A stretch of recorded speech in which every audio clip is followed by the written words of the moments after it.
عباس کا ایک ذوق ہے، اس کو آپ ذوقی باتیں بھی کہہ سکتے ہیں، لیکن یہ کہ حضرت عبداللہ ابن عباس کی ذوقی بات ہے، لہذا اس کا کم سے کم تذکرہ ہو جانا چاہیے۔ ایک بحث یہ ہے کہ اہیا باقیۃ ام لا،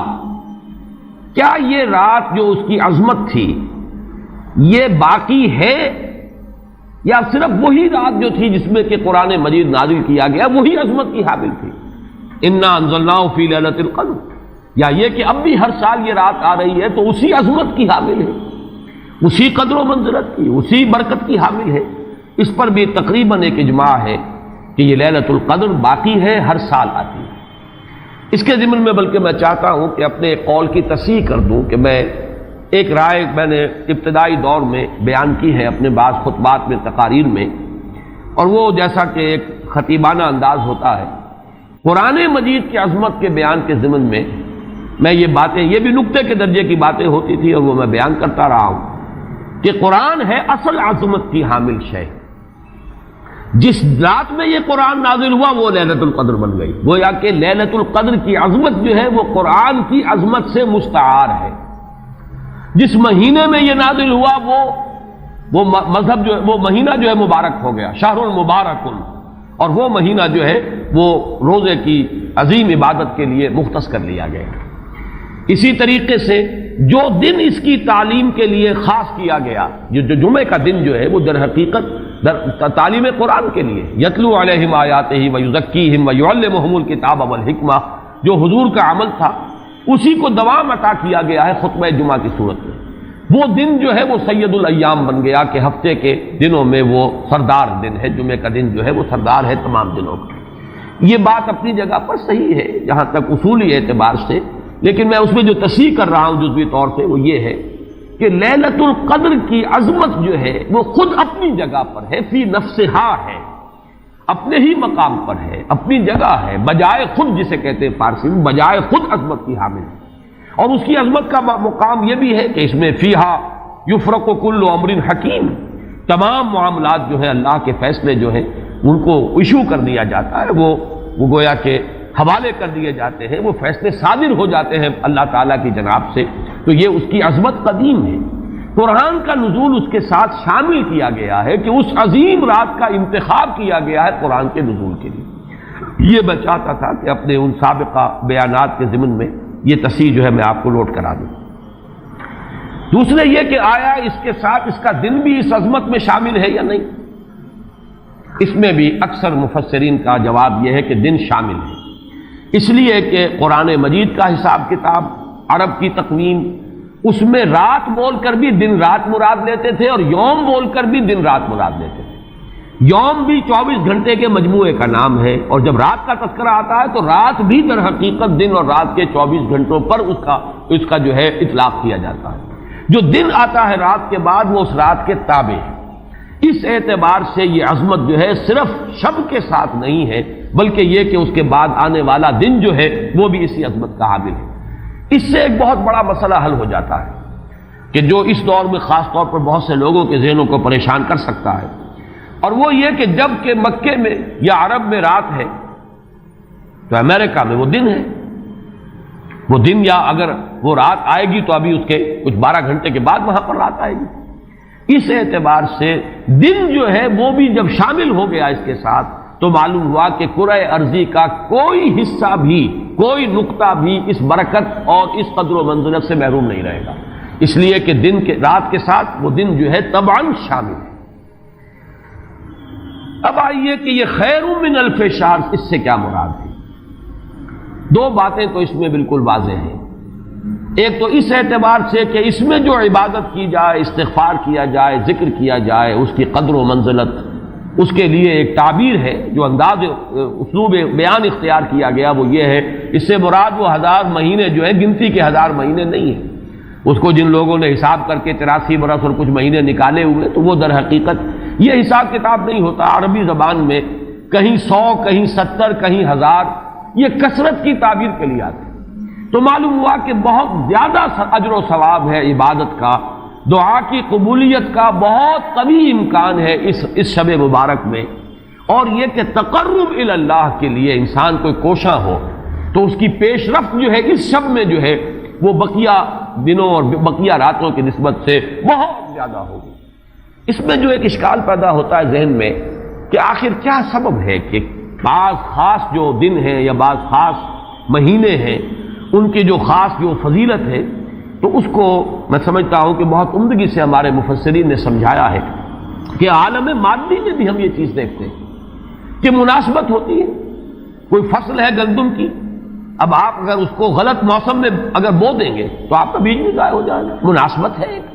صحیح وقت ہے اس کا، اسی میں اگر وہ فصل جو ہے وہ بوئی جائے گی تو وہ مثمر ہوگی، اس سے آپ کو فصل حاصل ہو جائے گی۔ لیکن اگر آپ نے غیر وقت میں وہی بیج بہترین ہو، دانہ عمدہ سے عمدہ ہو، زمین اچھی سے اچھی ہو، لیکن یہ کہ موسم اگر آپ نے غلط چن لیا ہے، تو گویا کہ مناسبت جو ہے اوقات، دنوں، ایام، راتوں، مہینوں، سالوں، ان کے جو بھی ایک خاص مناسبت ہے نیکی کے ساتھ، خیر کے ساتھ، عالم امر کے ساتھ، روحانیت کے ساتھ، عالم ارواح کے ساتھ، اس کو ہم قیاس کر سکتے ہیں کہ جیسے موسموں اور دنوں کا معاملہ ہے، اسی طریقے سے اس عالم ارواح کے اندر اور روحانی عالم کے اندر بھی کچھ ایام ہیں، کچھ دن ہیں، کچھ مہینے ہیں جن کی خصوصی مناسبت ہے۔ چنانچہ رمضان مبارک کا مہینہ ہے، اسی طریقے سے یہ لیلۃ القدر ہے، اس کے اندر جو ہے قدر و منزلت اللہ نے جو رکھی ہے وہ اس کی ایک خصوصیت ہے جس کو ہم، ظاہر بات ہے کہ عالم امر کی اشیاء جو ہے کما حق ہو تو ان کا ادراک اور شعور ہم اس وقت اس زندگی میں اس دنیا میں حاصل نہیں کر سکتے، لیکن اس کی طرف اس تمثیل کے ذریعے سے کچھ نہ کچھ جو ہے رہنمائی ہو جاتی ہے۔ جیسے کہ قرآن مجید کی عظمت کما حق ہو، جیسے کہ وہ عظمت ہے، کما ہیا، کسی انسان کے لیے ممکن نہیں کہ اس کا ادراک اور شعور کر سکے، لیکن مثال دی گئی لو انزلنا هذا القرآن على جبل لرأيته خاشعا متصدعا من خشية الله وتلك الامثال نضربها للناس لعلهم يتفكرون۔ یہ مثالیں ہم بیان کر دیتے ہیں لوگوں کے لیے کہ جو معاملات، جو امور، جو لطیف حقائق ان کے ادراک و شعور سے ماوراء ہیں، بلندتر ہیں، اس کا کوئی اجمالی اور کوئی مبہم خاکہ تو ان کے ذہن میں آ ہی جائے ایک تمثیل کی مدد سے۔ اس اعتبار سے اس مادی عالم میں بھی جو موسموں کے اثرات اور ان کی مناسبت یا عدم مناسبت کسی کام کے ساتھ ہے، اس کے حوالے سے ہم سمجھ سکتے ہیں کہ اللہ تعالیٰ نے خاص گھڑیاں، خاص ساعات، جیسے فرمایا گیا کہ جمعے کے دن ایک خاص ساعت ایسی ہے، اب دیکھیے اس کو بھی شمار کر لیجئے، وہ بھی مخفی رکھی گئی ہے کہ وہ ساعت کون سی ہے۔ ایک خاص ساعت ہے کہ اگر کوئی شخص دعا کرے گا اس گھڑی میں تو وہ رد نہیں ہوگی، لیکن اسے خفیہ رکھ دیا گیا۔ بعض حضرات کے خیال میں دونوں خطبوں کے درمیان جو وقت ہو جبکہ امام بیٹھتا ہے یہ وقفہ ہے وہ خاص ساعت، بعض حضرات کے نزدیک وہ نماز کے ادا ہونے سے لے کر عصر تک کا وقفہ ہے۔ لہذا بہت سے حضرات کو آپ نے دیکھا ہوگا کہ وہ جمعے کے روز نماز جمعہ ادا کرنے کے بعد سے عصر تک مسجد میں قیام کرتے ہیں، ذکر اور تلاوت اس میں مشغول رہتے ہیں۔ بعض حضرات کے نزدیک اس سے مراد ہے اذان ہونے سے نماز کے ادا ہو جانے تک، اذا نودی للصلاۃ من یوم الجمعۃ فاسعوا الی ذکر اللہ وذروا البیع اور فاذا قضیت الصلاۃ فانتشروا فی الارض، ان دونوں کے مابین جو وقت ہے وہ گویا کہ اس کا، لیکن اس کو بھی مخفی رکھ دیا گیا۔ وہ جو میں نے کچھ لسٹ گنوائی تھی کہ عظمت والی چیزوں کو اللہ نے چھپایا ہے، اسے مخفی رکھا ہے، اسی میں اس کو بھی شامل کر لیجئے کہ ایک گھڑی ہے جمعے کے دن، ایک وقت ہے، ایک ساعت ہے، اس میں جو دعا کی جائے قبول ہو جائے گی۔ اسی طریقے سے یہ لیلۃ القدر ہے، اسی طریقے سے اور مختلف چیزیں۔ تو لیلۃ القدر خیر من الف شہر تنزل الملائکۃ والروح فیہا باذن ربہم من کل امر، نازل ہوتے ہیں فرشتے اور الروح، اگرچہ الروح کے بارے میں اس کا مصداق کیا ہے بہت سے اقوال ہیں، لیکن یہاں پر اکثر و بیشتر مفسرین جو ہے متفق ہیں کہ یہاں مراد حضرت جبرائیل علیہ الصلوۃ والسلام۔ فرشتوں میں ان کے چونکہ ایک خاص مقام ہے، بہت اونچا ان کا مقام ہے، کہا جا سکتا ہے سید الملائکہ، تمام فرشتوں کے وہ سردار ہیں۔ یہی وجہ ہے کہ وہی ہے قرآن کے نازل کرنے والے۔ یہ عظیم اللہ کا پیغام جو ہے، نوع انسان پیام آخری حامل او رحمت للعالمین، تو اس کے لانے والے بھی جو ہے وہ فرشتوں میں، جیسے کہ میں نے وہ آیات آپ کو اس سے پہلے بھی سنائی کہ انہ لقول رسول کریم ذی قوت عند ذی العرش مکین مطاع ثم امین۔ اب یہ ساری مدح جو ہو رہی ہے، تعریف ہو رہی ہے حضرت جبرائیل علیہ السلام کی، تو یہ گویا کہ عطف الخاص علی العام کی ایک مثال ہے۔ تمام ملائکہ، الملائکہ بہت سے ملائکہ، اور یہاں پہ اس سے اندازہ کیجئے کہ معلوم ہوتا ہے بہت کثیر تعداد میں ملائکہ ہیں جن کا نزول ہوتا ہے۔ وہ جو میں نے قدر کا ایک مفہوم بیان کیا گیا تھا کہ اتنے ملائکہ آتے ہیں کہ زمین پر جگہ نہیں رہتی، اور لیلۃ القدر سے مراد لیلۃ الضیق ہے کہ ملائکہ کے لیے اس کا چونکہ ابھی حال ہی میں مجھے تجربہ ہوا ہے کہ جب ہم نے طواف وداع کیا ہے تو وہ ہم نے دیکھا ہے ضیق کی وہ کیفیت جو ہے، وہ تنگی کہ وہاں پر جگہ جو ہے آدمی کا سانس لینا مشکل ہو جاتا ہے، اس درجے تنگی۔ تو اب یہ تو ایک عالم مادی کا ضیق تھا جو ہم دیکھا ہے، جس کا ہمیں تجربہ ہو گیا۔ عالم ارواح میں فرشتوں کا ضیق کہ اتنے فرشتے نازل ہو جائیں کہ ان کو تنگی محسوس ہو، ان کو اپنے لیے جگہ نہ مل رہی ہو زمین پر، تو یہ بھی ایک مفہوم ہے۔ تنزل الملائکۃ والروح، نازل ہوتے ہیں فرشتے اور جبرائیل، بالخصوص حضرت جبرائیل علیہ الصلوۃ والسلام، فیہا اس شب میں، بِإِذْنِ رَبِّهِمْ مِنْ كُلِّ أَمْرٍ سلام، وہ اپنے رب کے اذن سے۔ اس میں گویا کہ وہ جڑ کاٹی جا رہی ہے، جیسا کہ میں نے بارہا بیان کیا ہے کہ ایمان بالملائکہ ہی بگڑ کر مشرکانہ نظام کی شکل اختیار کر لیتا ہے۔ یہ دیویوں اور دیوتاؤں کا تصور جو دنیا میں ہے، گاڈز اینڈ گاڈیسز، اور یہ جو بھی عربوں کے ہاں تھا آلہہ کا تصور، یہ در حقیقت فرشتوں کا تصور ہے جو بگڑ گیا۔ ہم جانتے ہیں فرشتہ پہاڑوں کا ایک فرشتہ ہے، ملک الجبال، جو حضور کی خدمت میں حاضر ہوا تھا یوم طائف کو، اگر آپ مجھے حکم دیں میں ان پہاڑوں کو آپس میں ٹکرا دوں اور جن لوگوں نے آپ کے ساتھ یہ زیادتی کی ہے وہ سرمے کی طرح پس کر رہ جائیں۔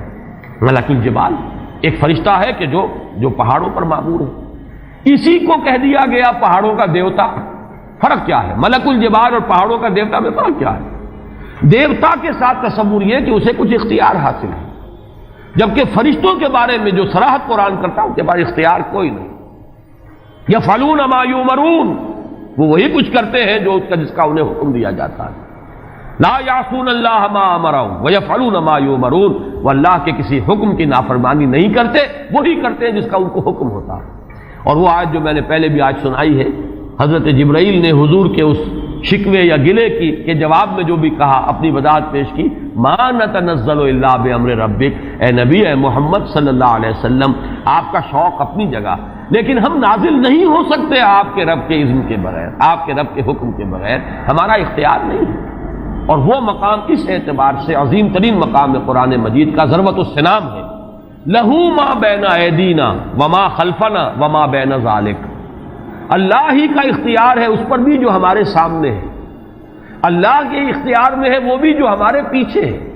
اور اللہ کے اختیار میں وہ بھی جو ان دونوں کے مابین ہے۔ اب ان دونوں کے مابین کیا ہے؟ میرے آگے یہ سب کچھ ہے، میرے پیچھے یہ سب کچھ ہے، میرے آگے اور پیچھے کے مابین کون ہے؟ میں ہوں۔ گویا کہ ملائکہ بالکلیہ اللہ کے اختیار میں،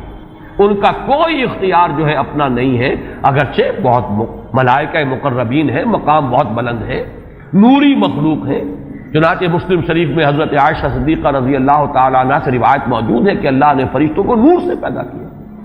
نوری الخلق، نوری الاصل، پھر یہ کہ مقربین، اللہ کے بہت قریب قرب رکھنے والے،